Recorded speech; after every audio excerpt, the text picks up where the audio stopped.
Good morning, everyone, and welcome to this training on EU funding. Let's wait a little bit until we have more people joining this training today. Let's wait 2 minutes. Thank you.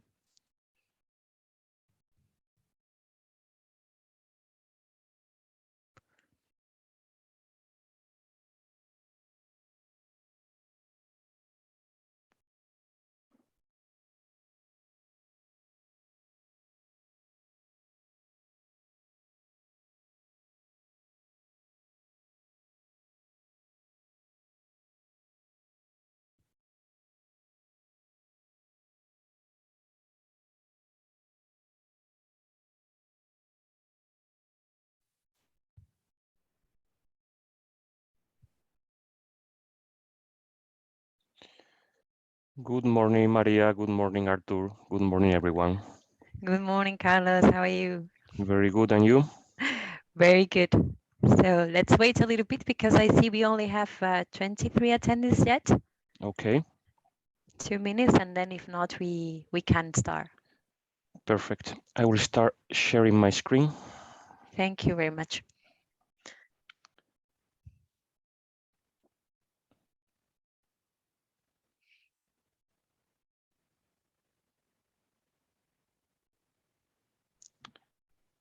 Okay. Can you see the screen, Maria? Yes, yes. Perfect. Perfect. Thanks a lot, Carlos. And now if I move the slides, it's working?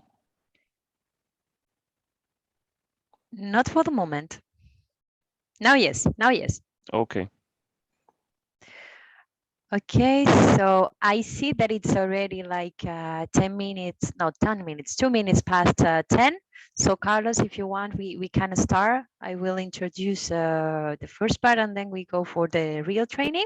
Perfect. Okay, great. So good morning, everyone, to all UNIFE members who are today with us in this workshop, exclusive training for UNIFE members on EU funding. So together with my colleague Carlos, who is the expert today in this topic, we are going to be moderating this training and for sure answering to any question you may have. So just before we start with the presentation of the association itself and then with Carlos with all the EU funding topics, I would like to tell you that in this Zoom session, you have the possibility to write questions. So that you will find a small item where you can write the questions to us. We will have a chat there. And then after the session, we will go and reply to all the questions you may have. Okay. And then for sure, if you do not have any questions right now, you can always reach us by email or as you like afterwards. So thank you, Carlos. So I am Maria Romero. I present myself. I am membership manager at UNIFE and also IRIS manager. And today I am here with you to present these new services within UNIFE. That's the first time that we have done many workshops and other kind of things, but that's the first time that we do a specific training exclusively to members.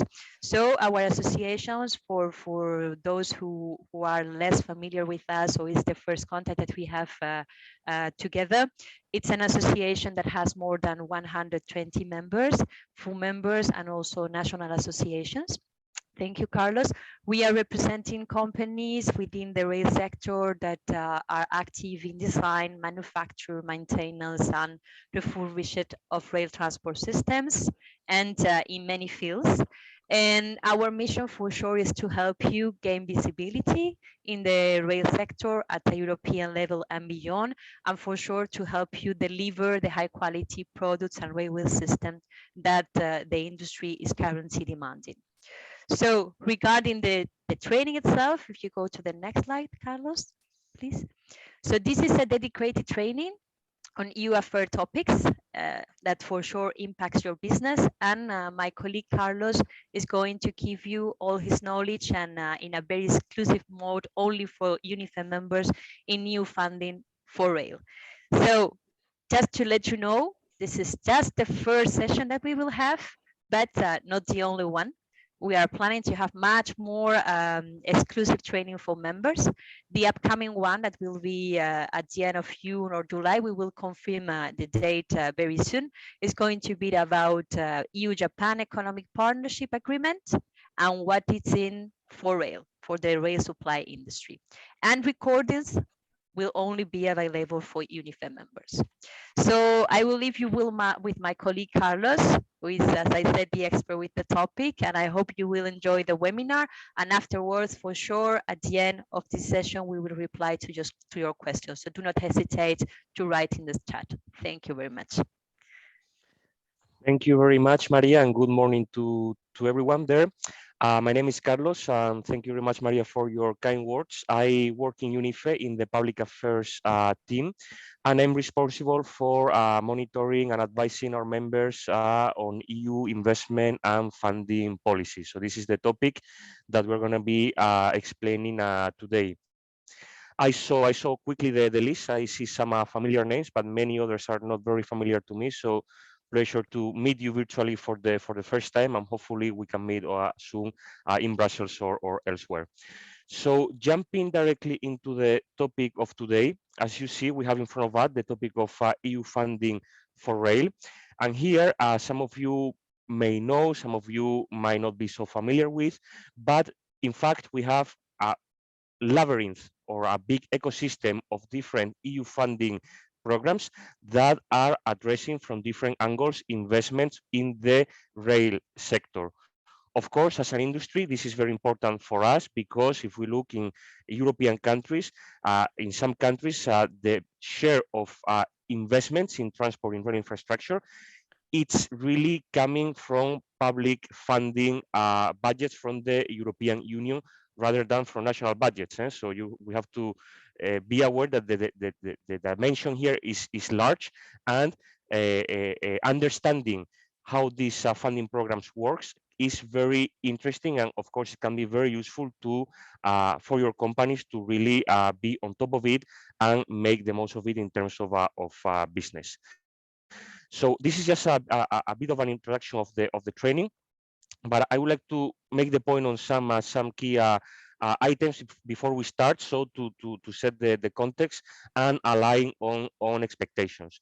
So first of all, the objective of this session is to provide a general overview in EU funding to show how it works and to show you that in fact it can be addressable and accessible for you. So just to say that we are not talking about things that are not real. So we are not talking about things that are happening. We will see many examples about it. And then, of course, this is aimed to be an introductory section. And later on, second half of the year, and many more will follow, we can deep dive and zoom in into more concrete programs, more concrete rules and topics and things inside the program, so we can get more into the nitty gritty, depending on your needs and the feedback that we receive after this first one. So not to come already with the heavy artillery at the first one, we wanted to make it a general, easy to understand and to follow for an audience that we understand it's starting or has some preliminary basic knowledge of EU funding, and then later on we will try to expand into more complex topics with EU funding. It's important to understand that the opportunities are immense. We have many different programs, which means that a bit of a upfront work is necessary to be able to have a comprehensive overview of the landscape. And here I need to emphasize that each opportunity, each program is different, which means there are different actors involved in all the programs. In terms for us, for business, there are many different entry points and rules in place that depends from program to program, for opportunity to opportunity. So again, this is just to set up the scene and the context a little bit. And of course, as I mentioned already, that expanding knowledge and expertise on new funding can really allow your companies to increase business. So this is just the preliminary remarks that I would like to share with you. And now we jump briefly into the agenda of today. First of all, we are gonna be looking at in which context we are.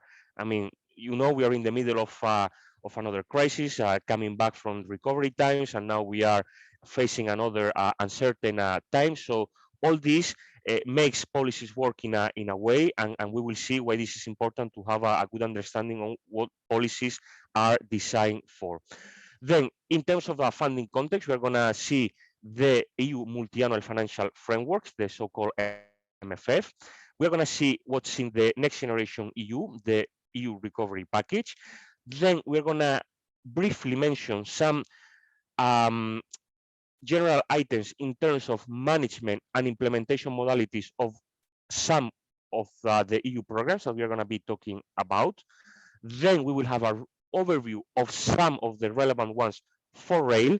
And at the end, I'm going to give you some recommendations and the way forward. I'm going to be also sending some homework to you for you to start exploring and also start discussing internally with your teams.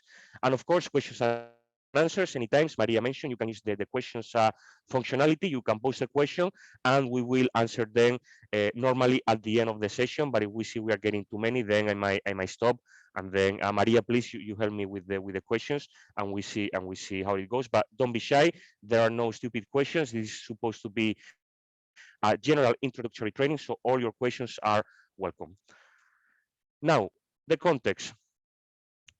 As you can see here, we have everyone is talking about the European Green Deal. The European Green Deal is the EU growth strategy to become climate neutral by 2050. How? By basically cutting out emissions and creating jobs. So this is the overall EU overreaching priority for the current mandate. And here around the Green Deal, you see in all these bubbles, you see, we can call them keywords, policies, investment areas, you name it. No, but all this is to say that all these policies and strategies, they are all contributing in one way or another to the EU overreaching objective of the EU Green Deal. For example, you might be familiar, the TNT network. This is a EU policy. By the way, now is the time when it's being revised. So of course we are working on it. And of course, rail has a role to play here. The same applies for research and innovation. Of course, if you remember, a couple of years ago, the European Commission presented a new sustainable and smart mobility strategy. Of course, this has big implications for rail. Now we are talking about climate finance. When we look outside the EU borders, we have the EU Global Gateway strategy. And I can continue up to, as I mentioned, COVID recovery and now the energy crisis. So this is the policy. And why it's important to understand the policy and what policy implications we have within all these different topics that are all lining up to achieve the EU Green Deal. The key message here is that we move from policy into funding. And first, before we start to understand the funding, we need to have a good overview of what are the relevant policies that contribute to the overall Commission objective, because like this, we will be able to really follow the funding. And now you will see, hopefully, what do I mean from policy into funding. So this is just the context on where we are. And of course, now we will see that particularly some key policies, they have their own funding programs. Some others, they have a combination of funding programs. Some others, they are a funding program itself. So this is just a way to introduce the context a little bit. Now, we are going to see what is the so-called EU multi-annual financial framework. This is important to understand because this is the programming, how the EU programs its budget. So, it's important to understand that we are in a cycle which encompasses the years 21, 27, meaning that the budgets that we're going to be uh, looking at within the MFF are meant to be programmed between 2021 and 2027. The spending, we will see. I mean, I will try to come into some of the key rules, but spending can go a bit beyond uh, 2027. And yes, slides can be available after the training. We forgot to mention that, but slides are available after the training. Now, here you see different headings which we can name it as policy priorities. Within each heading or policy priority, you have what we can call topics or policy areas. And these policy areas, they are translated into budget lines, which are later on translated into or operationalized through funding programs, and then this is what this translates into business opportunities. So of course, when we look at the landscape, we will see that rail is not in one single box, depending on the product, activity, or service that we want to achieve or sell or make business out of it, we will need to be looking at each of the different policy areas. So as I said, this is a 7-year planning with yearly commitment of funds. And of course, this is based on the EU own resources. So just to, as a matter of introduction, and now we can see a complementary, if we want to call it, funding pot ecosystem, which is the next generation EU, which is the recovery package. So the recovery package is designed ad hoc to tackle the effects of the COVID pandemic and is conceived as a once only package. Why this is a once only package? First of all, because I mean, this is a EU borrowing. This is not based on EU own resources. So this is the European Commission going to the international capital markets to borrow the money and to put it basically in a combination of new programs like the Recovery and Resilience Facility. This is the bulk of the recovery package, and a top up of existing programs like the Horizon Europe, Research Innovation, InvestEU, Regional Development, the Just Transition Fund, but other new ones like REACT-EU or Rescue-EU. So again, you already see here that we're going to be watching at funding programs that can either come from the MFF or they come from Next Generation EU. And here, the first thing to remember is that we were going to have different rules in terms of spending rules and in terms of the timeline where this money needs to be spent, committed, and sorry, allocated, committed, and spent. Okay, so this is just the very, very, very, very helicopter view. Now, we're going to briefly mention a little bit on the management and implementation modalities of the EU programs. First of all, let's see how is the EU budget managed. Again, this is important because depending on the management modality, we will have different entry points, different actors, different rules that we will need to apply in different cases. First of all, EU programs can be managed in a direct manner. This means that the funding is entirely managed by the European Commission or specialized agencies. And this represents a 20% of all the EU funding programs. So you see, it's not a lot. What does it mean that the budget is managed in a direct way? It means that the EU is in charge of basically everything, from the programming to organizing the call for proposals, to launching the tenders, to evaluating, and to implementing and supervising that implementation is going according to plan. On the contrary, we could also have share management. And as an example, one of the main programs that is managed in a direct manner is the Connecting Euro facility, managed by the CINEA agency. Is a detached department of the European Commission, a specialized agency, which manages the Connecting Euro facility program. And here we will see, you may know already, that is one of the most relevant ones for rail investments. Now, another modality is the shared management. And what does it mean? Is that the European Commission, together with national authorities, and this is important because it could be national authorities, central ministry level, but also regional and sometimes even local authorities, is how the funding is managed. You see, the bulk of all EU funding, 70% of the budget, is managed in a shared modality. And here, the biggest example is the regional and the structural funds. In other words, the cohesion policy. And again, this is member states and the European Commission.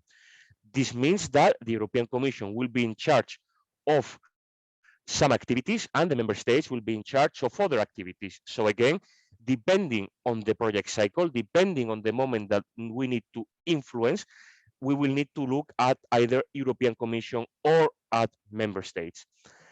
And finally, we have indirect management. Indirect management is, in other words, that the European Commission delegates, of course, with many rules and many conditions in place, it delegates the implementation of its own funding into other entities. These other entities can be financial institutions, international organizations, or EU third partner countries. Where we see most of this indirect management modality is in the external aid programs. For example, development and cooperation programs where the European Commission, let's say with an UN specialized agency, for example, UNICEF, they will be managing a program, or with financing or financial institutions like the European Investment Bank or even the World Bank, for example. Okay, so the message here was to let you know that the budgets, and depending on the programs, there are different management modalities, and these management modalities, they have a direct implication for business because we need to plan differently depending on the opportunity that we are pursuing. And how is the EU budget implemented? Through, again, different, we can call them instruments. So, for example, we have a call for proposals, which we can see, for example, in the Connecting Europe facility or in Horizon Europe. We can have public procurement, either services that the European Union buys for themselves or goods that the European Union buys for themselves, or, as I mentioned, public procurement through regional policies. So there are uh, transfers of budgets that the European Commission puts into the member states, and then the member states, they will launch tenders through public procurement to procure what has been jointly agreed with the European Commission.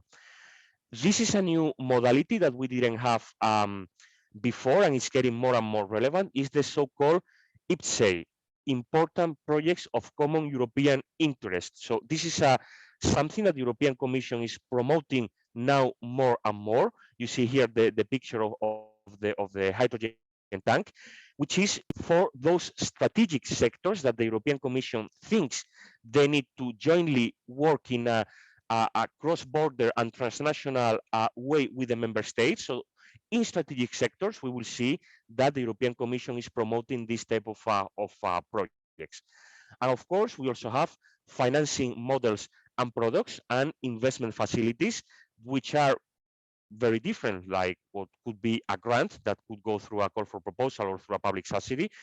We have investment facilities and financing and financial products that the Commission puts at the disposal of uh, partners, which can be member states or financial institutions, which can also be relevant for us in the rail sector to make use of.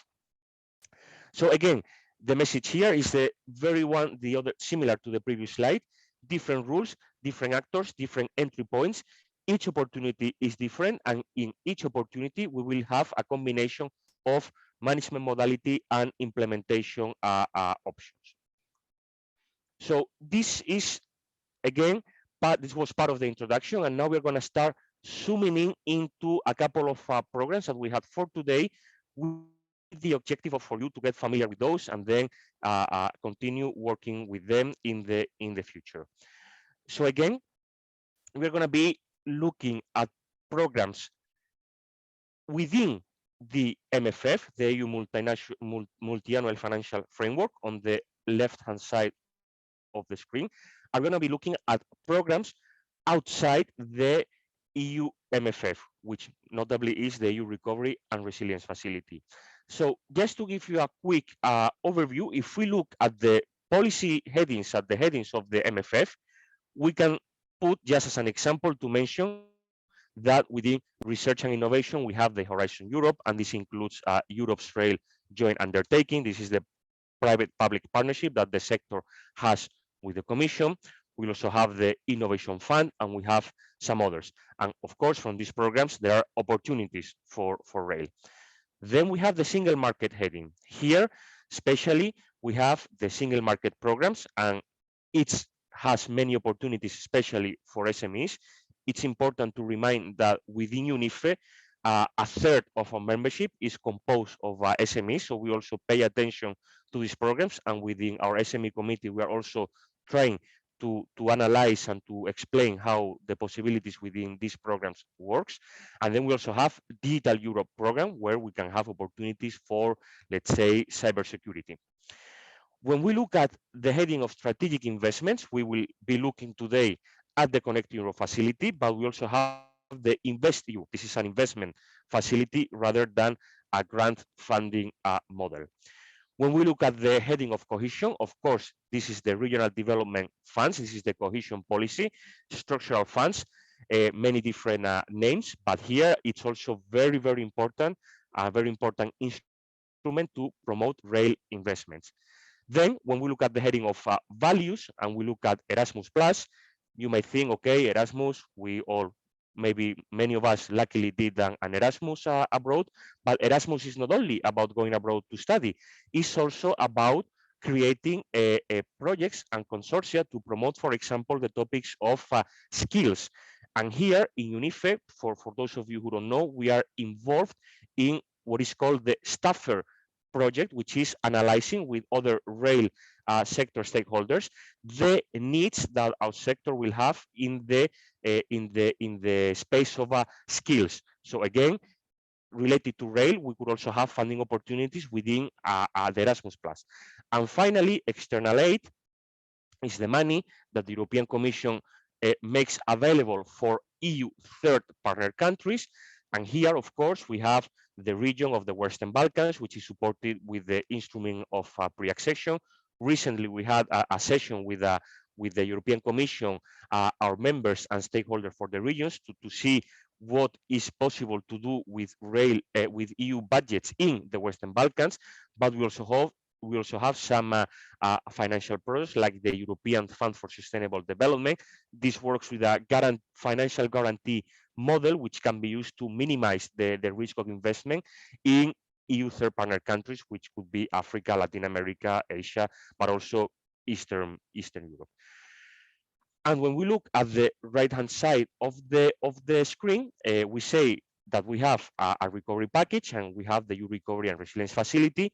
We also have REACT-EU. We have a top-up of some other programs, and all in all, we see the amount here, which is a bit impressive, of over 2 trillion euro, which the European Union is making available in different ways. And within this 2 trillion euro, we will see little by little today and in other seminars how all this translates into concrete rail opportunities. Now, jumping into one of the first programs, I have three for you today. So first of all, we are going to be looking at the Connecting Europe facility. The Connecting Europe facility is supporting the sectors of energy, digitalization, but of course, transport. The whole budget for the Connecting Europe facility transport sector is 25 billion euro, and for rail, we will have about 18 billion euro between 2021 and 2027. The asterisk is because, of course, since we are not at the end of the 2027, it's hard to say that we will have so much money. But why is so? Because when we look at the rules of the program, we know that the bulk of the program is earmarked for sustainable activities, including rail. So this is that anticipation that out of this budget, around this amount should go to the rail sector. Now, in the next headings, it's important to look. We're going to be looking in the other three programs at the what, the how, the who, and the when, because these are the key elements that you need to keep in mind when understanding the program. It will allow you to develop your strategy, position yourself, and eventually win business if it's clear for you the what, the how, the who, and the when. If we look at the what, it's mean what is supported under the Connecting Europe facility. And here we have work and studies, which could be for infrastructure development, modernization of the TNT network. By the way, here on the right-hand side is where you see the TNT network. We can also have ERTMS, and of course, the topic of alternative fuels infrastructure and military mobility. Unfortunately, military mobility was not relevant in the past, and now is becoming more and more relevant, including for rail. So here, again, one message is clear. The Connecting Europe facility is not supporting the financing of rolling stock per se. So we will see that other programs can support rolling stock, but not the Connecting Europe facility. We will see that there are some exceptions, but of course, the topic of ERTMS, if we talk about the retrofitting of vehicles and onboard units of ERTMS, then yes, the Connecting Europe facility can support you for this. How this is financed is through calls for proposals. Then again, we're not going to be talking about all the rules today, but I'm just going to give you some hints here and there. But here you must know that is the Commission launching a call for proposals, but as the industry, we are not the direct applicants of the calls. Why is that? Because this is designed for our customers, the infra managers and the operators who apply for the call, and then when they receive the grant, with this grant, they will procure the services or the goods that they need from us, from the industry. So we are like a secondary beneficiary. That means that we can position ourselves and advise our customer clients. If we have a good understanding on how this money can be used, then we can advise our clients how they can apply for the calls for proposals. Who we mentioned is the European Commission, the agency in charge is a directly managed program. And when between 2021 and 2027, we will have every year a call for proposal with different topics and different budgets where applicants can apply and benefit from a grant. You must know that this is a this is a very competitive program, meaning that every time there is a call, there is an oversubscription of demand of grants. So, for example, if the budget for a call is 7 billion euro, we know that the applicants, through all the project proposals that they are submitting, all in all, they're asking for 14 billion. So you see there is an oversubscription of demands for funding. So the Commission needs to make sure that only the best projects are selected. And here I give you an example that you can look later on in more detail with all the links here. This is an example of a Greek project for reconstructing and completing a line with the superstructure signaling and electrification works. It's important to mention that this program works in a co-funding model, which means that you will have a new contribution which represent a portion of the eligible cost of the projects, meaning that it's the applicant, the one to needs to count with their own contribution for the projects. And here you can see some details. The lead applicant is the relevant Greek ministry, and you will see more details in the links. I mean, the examples are immense because this is based on the previous Connecting Euro facility, 2014-2020. We are now in a new Connecting Euro facility, 21-2027. Now we can look at another program to see where rail can be supported. This is the Recovery and Resilience Facility, and this comes not from the MFF, from the Multi-Annual Financial Framework. This is coming from the recovery package.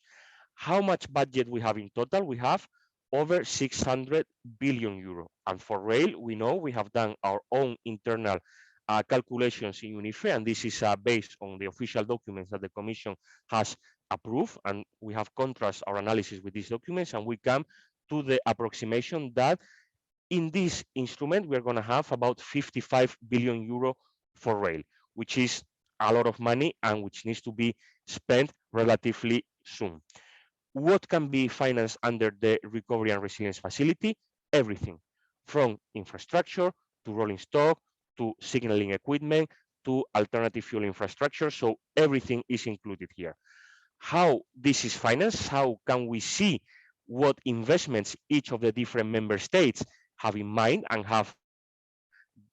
the Commission has approved for them, is through the national recovery plans. So each member states, they have prepared a plan. They have submitted it to the European Commission. The European Commission and the Council, they have approved it.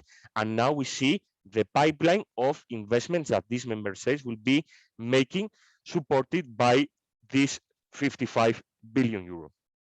And how this will work, mostly through public procurement that the member states relevant entities, could be ministries, could be operators, could be no, sorry, it could infra managers, could be regional local authorities. They will be making use of this money mostly through public procurement. Again, the what, the who, the how, European Commission and member states, and when. This is different because remember, we are not talking about the EU MFF, so here the timeline is different. It's between 2020-2026 with some specificities, meaning, for example, that according to the regulation, the investment supported under the Recovery and Resilience Facility needs to be committed, in other words, budgeted before the end of 2023, with projects being completed by the end of 2026. So you see, it's a very short deadline.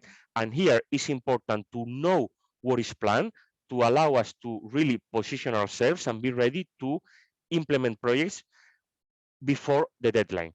Here, I need to clarify, we're not talking about implementing a full, complete project, because this is based on the timeline of the milestones and targets that the European Commission has agreed with the member states. For example, if we are talking that we need to reconstruct a line, then the relevant milestone is not the full complete line, but it could be a section, so a X number of kilometers, and that is what will account for the budget and within the timeline as agreed. So you see a lot of money here, and I will give you another example now. For example, is the case of Italy. Italy is the most ambitious member states. They have the biggest share of budgets allocated to rail.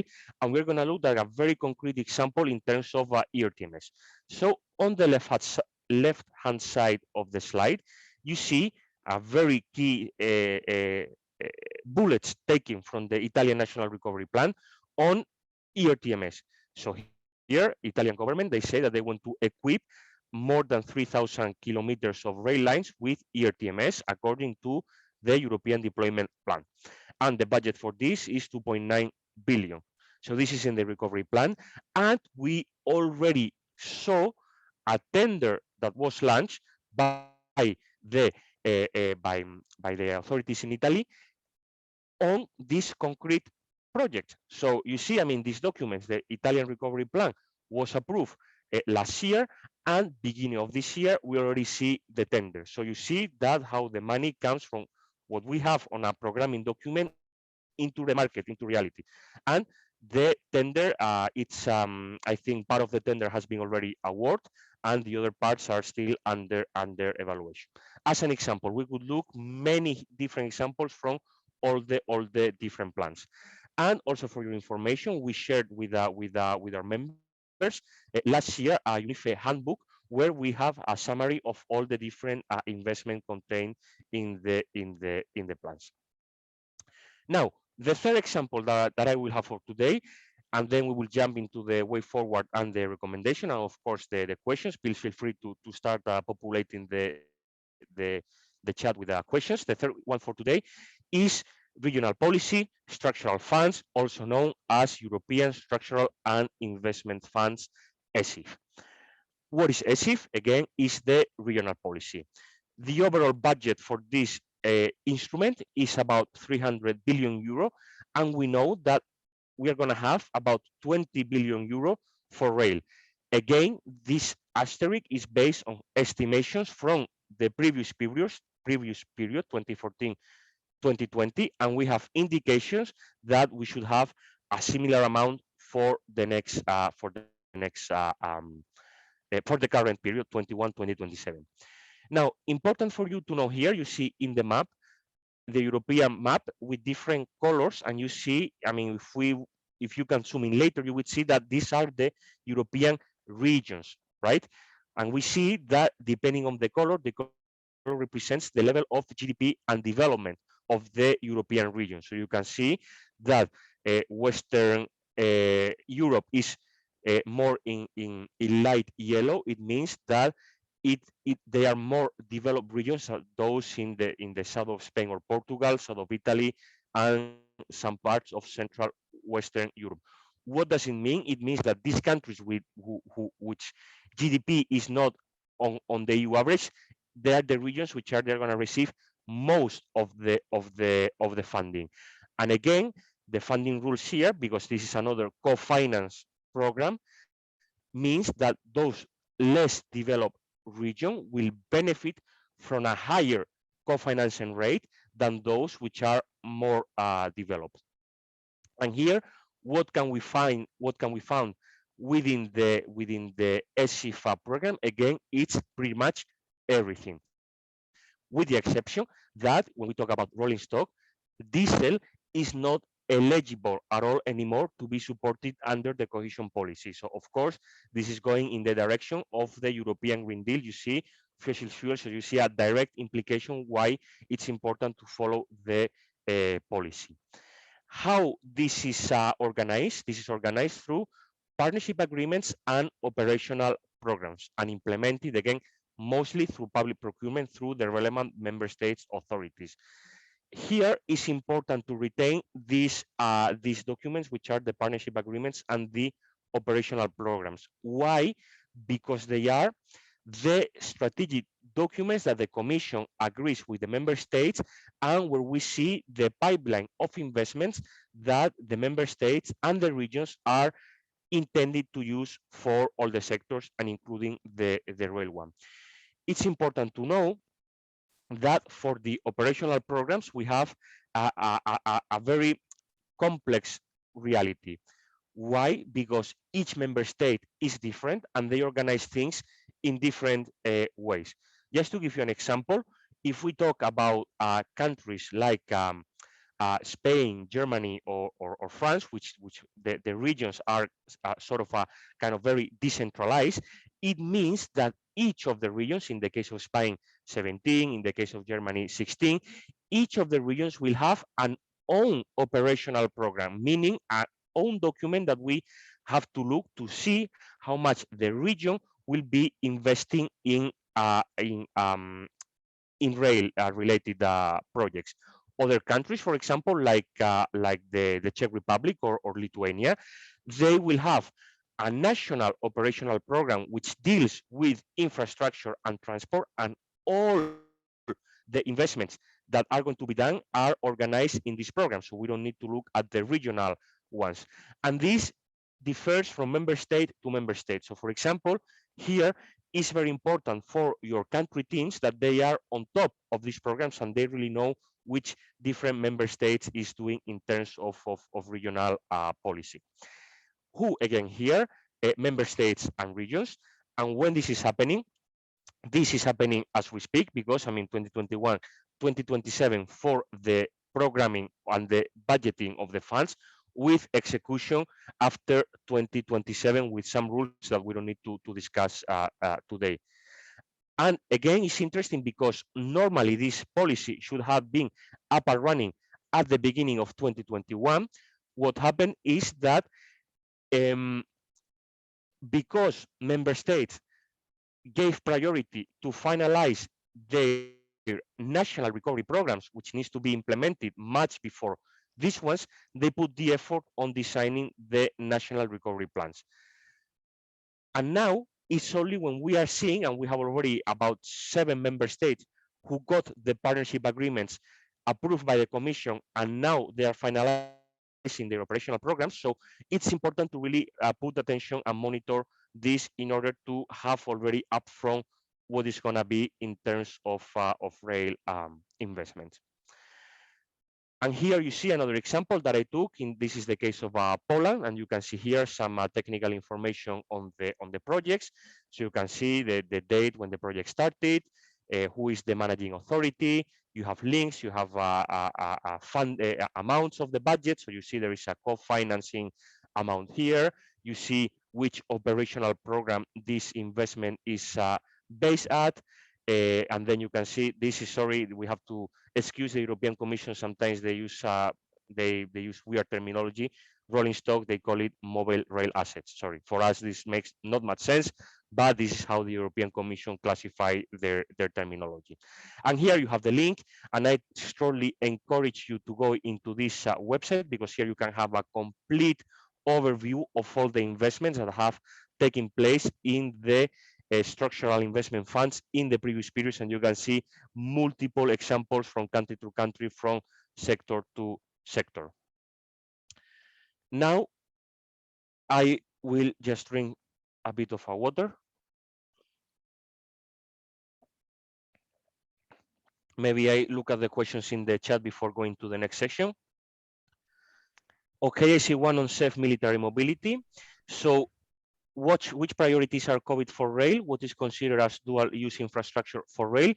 Good question. Here what the commission is asking for is basically adapting a rail infrastructure to be able to cope to transport the 750 meters trains, and for those trains to be able to transport military equipment. So we can imagine, for example, tanks. The military call is about 300 million euro, and the European Commission is fast tracking the assessment of these calls. There was one already evaluated and awarded, and the next one should be happening in October, if I remember correctly. Next question. ESIF looks like Estonia is different color in the map than the other Baltic countries. What is the basis for that? In the same map, there is part of Lithuania, different category than the parts of the countries. Yes, thank you, because this is based on GDP per region. So here the Commission have different tools to calculate the development of the regions in compared to the EU average. So there is an EU average, and depending on these calculations, GDP per capita, socioeconomic development, there are many factors. This is how the Commission color codes the maps. Okay, thank you for those questions. Now I go to the final part of the presentations, which are some recommendations from our experience and some tips and tricks for the way forward. That is basically a summary and a repetition of the key things that we said during the presentation.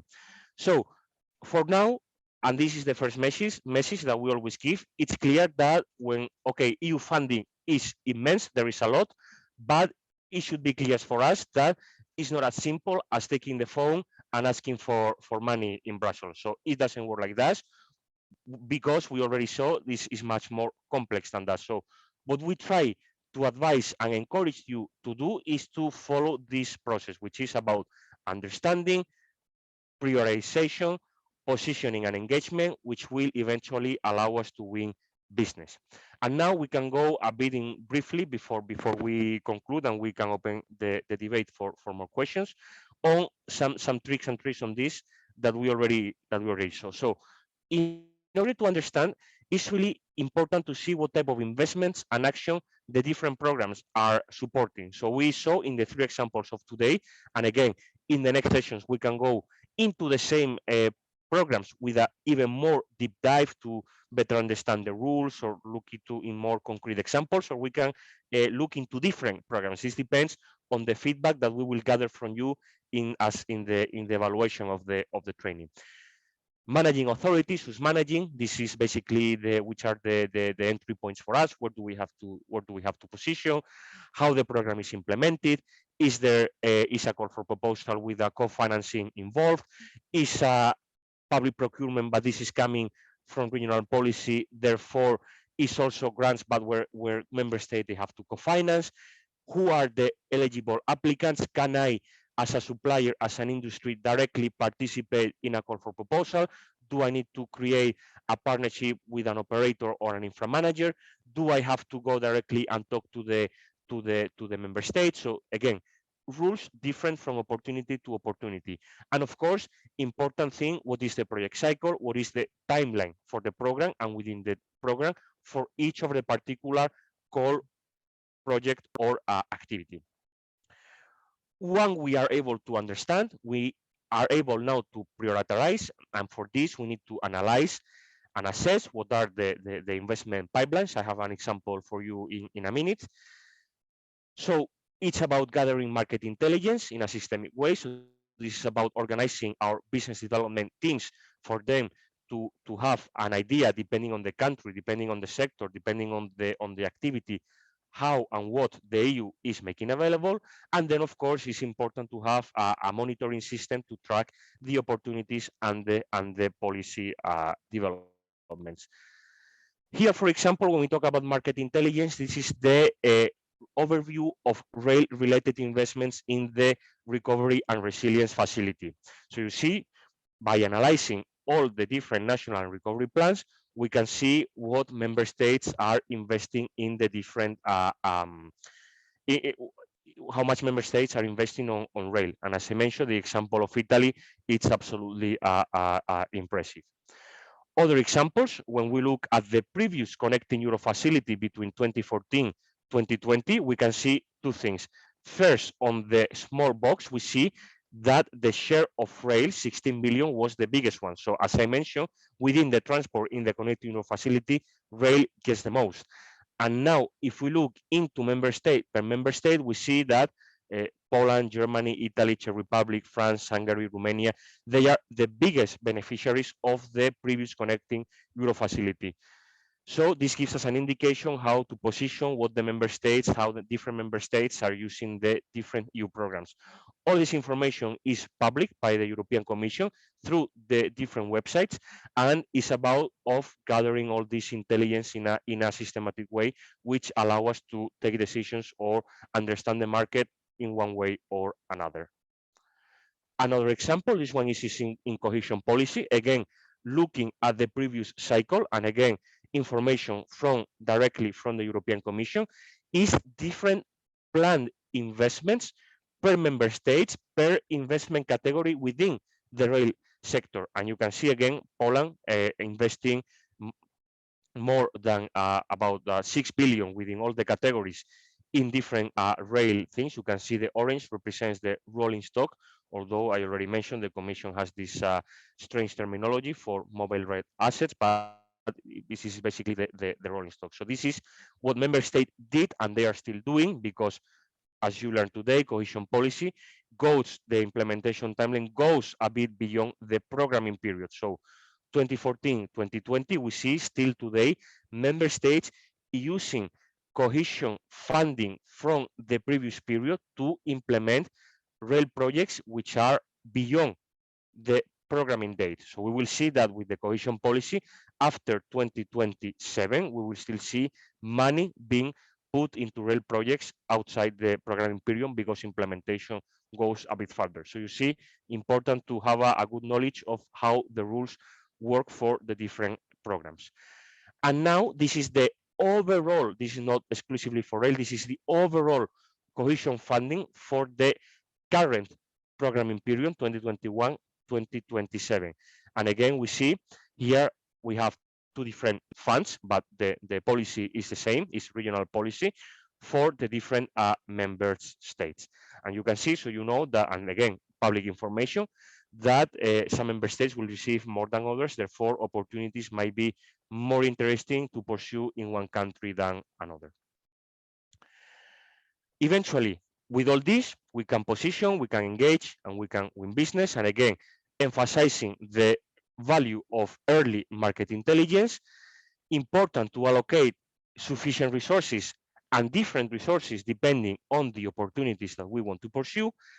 This can allow us to gather relevant material to engage with our clients and say, listen, we know we follow EU policy, we have a good understanding of the funding, and we know that you will get X amount of money to do rail projects. Here I am to help you as an industry and advise you on how you should use the money, because we know that the money is meant to be used for this and this and that. And then eventually creating strategic partnerships, we will be able to win a business. So of course, all this needs to be put into a business development strategy, short term, medium term, and long term. And like this, we will better position to benefit from the different opportunities that we have with EU funding. Coming to an end, I just leave you here some next steps in terms of homework, if you like, but basically ask you, or your teams should ask you, the three simple questions. When we talk about recovery and resilience facility, Have you checked the relevant national recovery plans of those countries where you operate or where you are interested in this business? If yes, great, then you should already have an understanding and hopefully and a strategy and an idea on when the money is going to be going. If no, you should be talking to maybe some other colleagues in your organizations too. But if this is relevant for you, you should be also aware of it. Cohesion funding. Are you aware of the latest discussions and the content of the partnership agreements and operational programs of the countries that you operate? Same question. This, as you know, is now in the moment of being programmed. So we already see some drafts and some official documents approved. So again, this is perhaps something for the different country offices where they can check, because of course all this is in national language. Here from UNIFE, with the support of Google Translate, we are able to monitor a lot, but the language is always an asset. So again, country teams, have a look at this. And connecting Euro facility, again, are you aware of the timeline for the ongoing and future call for proposals? So these are the three programs that we saw today. And this just, I hope it could be a good introduction for you, just to put perhaps the first stone on the path. And this is a journey that we are happy to take with you. But again, it's just to highlight the complexity, but the tips and tricks of how we can build a strategy to pursue the different opportunities. So I stop here. Again, to emphasize that UNIFE is ready to help you. All this type of information is dealt within our relevant committees in UNIFE, so perhaps you may consider applying to join our relevant committees. You should stay tuned for the next workshop training on EU funding that Maria will tell us now when we could have it, but we are fairly flexible and we could design another one for the second half of the year, perhaps. But of course, here we rely on your feedback because, again, this is tailor made for you. And we are always trying to improve the services that we offer. And for this, your feedback will be very important.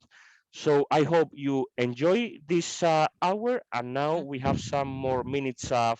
for Q&A. So thank you very much for your attention, and I hope that you could find this a bit useful. Thank you, Carlos. I think it was a very, very interesting presentation, very complete, just playing a lot of things. And maybe because I see some of the participants has their hands raised since a lot of time, and maybe we can give the floor to them to really have an open discussion. So I see that Mr. Itzvan Sekeli would like to take the floor, maybe. I don't know if Arthur, you can unmute the participant so he can tell us what he would like to ask us. Hello? I think you are mute. Or maybe, okay. But if you cannot talk, maybe you can raise any questions on the chat. I see another one, Maria, here on the chat. I will Yes, answer it yes, as we sure. move. So are the countries still able to change their recovery and resilience facility plans and include new or replace projects? Very good question. The answer is uh, it's not an easy answer, but it's indeed somehow possible. Why? Because very recently the European Commission announced what you may have heard is the Repower EU strategy. This Repower EU strategy is intended to cut off dependency on Russian fossil fuels. And for this, the Commission is suggesting, among many other things, one concrete thing connected to the Recovery and Resilience Facility and the national recovery plans. The European Commission is now encouraging member states to include a Repower EU chapter in their national and recovery plans. The measures that this new chapter can have, they all go into the direction of cutting energy dependency from Russian fossil fuel. But indirectly, the Commission is also advising or encouraging member states that within this set of new measures or projects, rail related ones like electrification of network and purchase of zero emission rolling stock is an advisable investment to do and include in this new Repower EU chapter within the recovery plans. The follow-up question is, okay, but where is the money coming from? If the member states and the plans they already have a budget, where is this budget coming from? And for here, I will go back to some slides which can illustrate what we are talking about. When we see the Recovery and Resilience Facility budget, we see that it's composed of an envelope of grants and an envelope of loans. Grants 100% co-finance, non-repayable, loans repayable, but in a very, very, very cheap, almost zero interest rate. So what member states have done so far, they have all requested the grant available funding and to some extent part of the loan which the Commission makes available to them. But there is still, out of these 360 billion in loans, there are still about 220 billions available in loans. So the Commission is encouraging member states to use and request these loans to finance the new chapters that can be included in the new investments in the recovery plans. I hope this answered the question. Okay, Carlos, so we have all the questions maybe that we can also answer right now. So could you explain us more about funding under the Connecting Europe facility, particularly for the topics of ERTMS and alternative fuels? Yes, okay. For the Connecting Euro facility, again, ERTMS and alternative fuels, this is a very interesting topic because it's one of the main envelopes where the Commission is really promoting the uptake of ERTMS. We can mention that eligible activities is both for onboard and trackside deployment, and the overall budget, not only for ERTMS, but for other, let's say, applications, telematic applications, not only for rail, but for the other transport modes, including the solutions for rail in ERTMS, we have a budget of about 7 billion for the whole duration of the program. So it's quite a substantial budget. In terms of the alternative fuel infrastructure, here the Commission is supporting, as we say, infrastructure of alternative fuels of hydrogen and on the rail network. And the budget for this is about 1.5 billion euro for the duration of the program. Here it's important to know that this alternative fuel infrastructure is not it doesn't work with the classical grant funding approach. This is done on a blending modality. What does it mean? Is that with the grant that we have from the Commission, we need to have the support of a financial institution which will use a loan, and the loan and the grant will be blended, and with this, the project will be supported. Great, great, Carlos. I think, yeah, we answered the question of the participant, but we still have a lot of them. So I can read it to you so you can give and illustrate what do you think about it. Evolution of the regional structural funds program is not easy to follow. Most of the time, the info before agreements become public is to be found behind the political scene. Any suggestions or tools from UNIFE to help getting this kind of regional info above the waterline? Yes, very good question, and I agree. It's not easy to get all the documents. Here, there are different possibilities. So, at some point, but this is perhaps a less interesting possibility because we need this information now, as you rightly already understood. At some point, the Commission will publish everything in the Commission website with links, even some translations, and some graphs, and some nice work. But by the time this is all published, it's too late for us. We want to have this information now. So what we can do, we need to identify who are and this is the key word, who are the managing authorities of the different programs. So for example, if we look in one country and we want to look into the rail investment, we need to see if first there is a national managing authority, which normally is a ministry, in charge of a national program for infrastructure and transport, and then they will have a unit dealing with EU funding. This is the easy way, is the national level, is the ministry. But also we have to look in the regions, and this is where when it gets tricky. Each of the regions, most of them in Europe, they are also managing authorities or their own program. And for this, they should have. Sometimes it's more transparent than others, but everything should be public in their websites. Websites sometimes are not updated. We cannot find the info. So the solution is write emails, take the phone, call them because this information should be made available to the public. Perhaps what we have now are still a big amount of draft documents very close to being final, but it's important to really monitor different national websites. Managing authorities are the ones in charge of implementing the program. Great. Thank you. So the chat is getting busy. We have another question. How much are sustainability criteria relevant for getting some of this funding? To what degree is sustainability a criteria? And which criteria do products and subsystem or trends have to fulfill to get these fundings? It's quite a long Okay, question. okay, but I think this. I will try to give an answer. So when and for this I go to my Green Deal slide, which is a bit illustrated, I think. When programming the EU budget, there are rules, and depending on the funding instrument, we have, as we said, different rules. Sustainability is the core overreaching objective of EU policies, and this is translated into EU funding programs by what we call funding earmarking.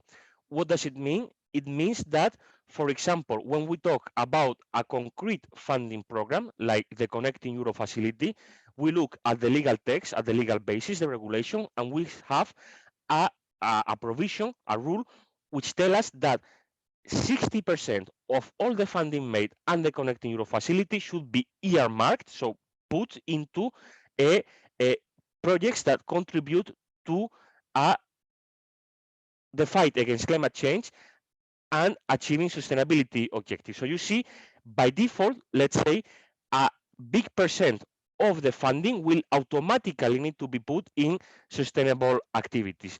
Then in terms of a concrete products, for example, a train, we saw the example today that, for example, diesel trains are not eligible to be supported under the new cohesion policy. And again, these there are more complex rules, but again, this is the approximation. So we have an ear marking, and then we have certain categories that they are not eligible anymore, like the diesel.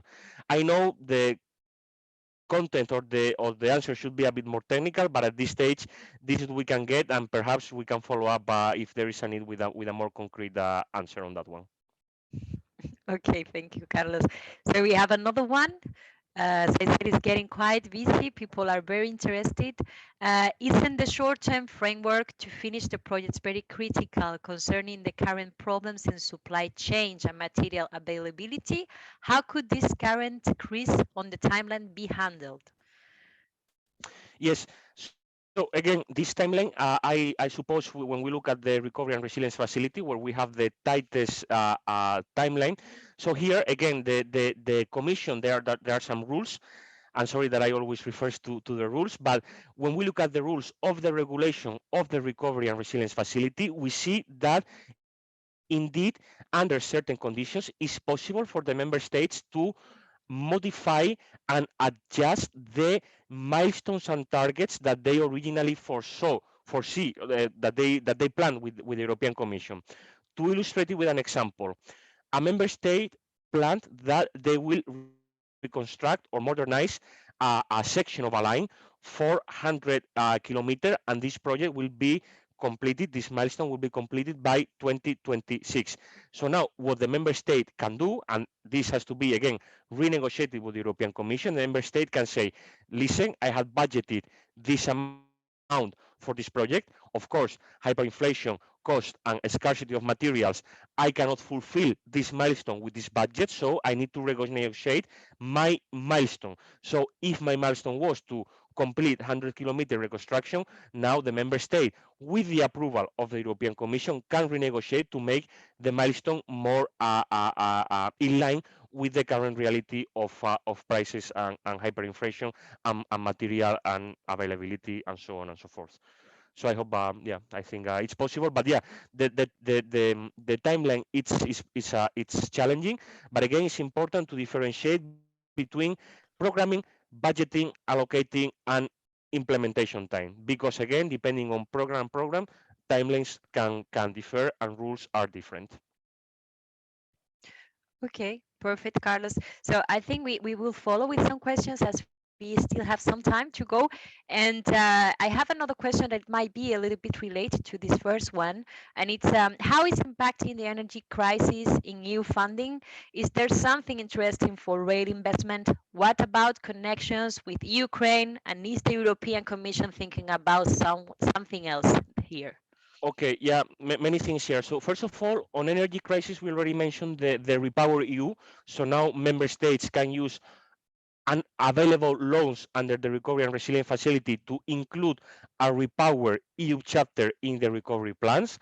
And in this chapter, we can still put member states can still put rail investments, basically electrification and purchase acquisition of zero emission rolling stock. Now, Ukraine, EU funding, yes, there are the Commission, of course, they see that they need to do something with the connections. I mean, now also overlapping with unfortunately, food security crisis and food supplies. So what the Commission wants to do, they want to accelerate the integration of the TNT network that we saw with Eastern Europe and Ukraine to improve this transport, including rail connections. And what the European Commission already mentioned is that in the next round of the call for proposals under the Connecting Europe facility, there is going to be a bigger emphasis on those rail projects that aim to improve connections within the EU TNT network and Ukraine. So of course things are happening, and again also refers from the policy context into the funding. So the policy evolves. In this case, unfortunately, not in such a good direction, but of course, the funding is following where the policy is going. So if the policy is now focusing on Ukraine, of course, there is going to be money for that. Not to mention, and this will come in some time, the reconstruction fund or trust fund, or we still don't know which shape it will have, but for sure there will be a massive EU package to support the reconstruction of Ukraine. And of course, there will be money for rail there. But this is, again, still extremely early to say, but we know for sure that there will be something coming out of this. Okay, thank you very much. Then I have still two questions that I can see. It's about the first one is about EU investment facilities for rail. So you mentioned Invest EU. Could you give us an explanation a little bit more about this? Can you tell us more? Yes, InvestEU, as you said, is an investment facility. And here the model works with guarantees or other financial products, also advisory services that the Commission uses with the support of a key actor here, which is the European Investment Bank.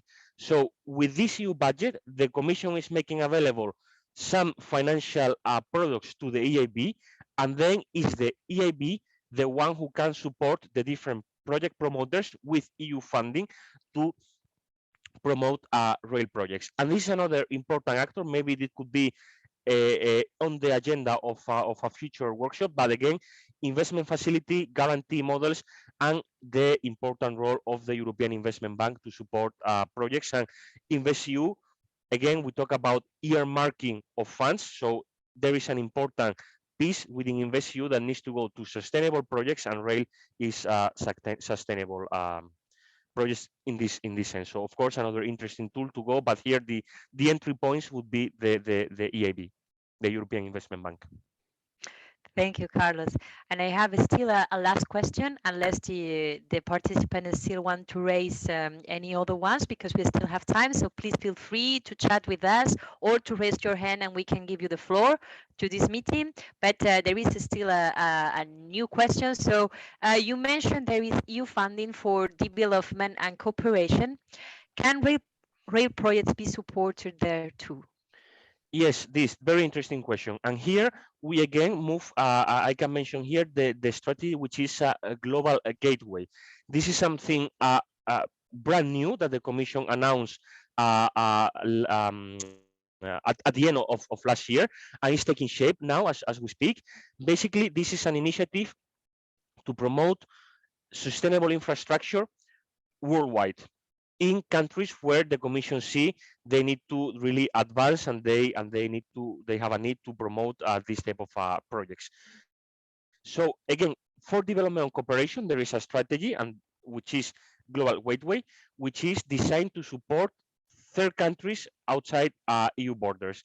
Just to give you some numbers here, with this strategy, the Commission intends to mobilize, it's not that there is that much available, the Commission intends to mobilize up to 300 billion euro up to 2027.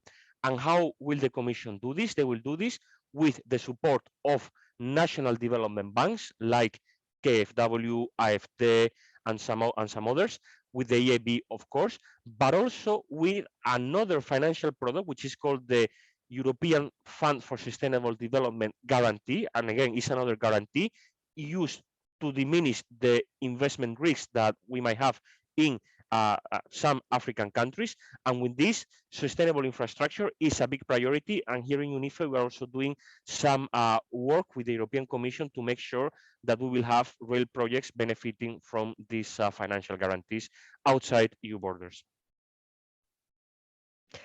Thank you, Carlos. So I think this is all for today, because I do not see, please, for the attendees, if there is still any questions, you can write it in the chat, or you can raise your hand, as I said before, and we can give you the floor. If not, I think we can thank everybody for the participation, right, Carlos? So if you want Thank you very to much. say any other, you want to add No, any other details? no, for me, important if we could have some feedback. So feel Hmm. free to reach out to us, and if this is something interesting, as Maria explained, it's the first of a kind.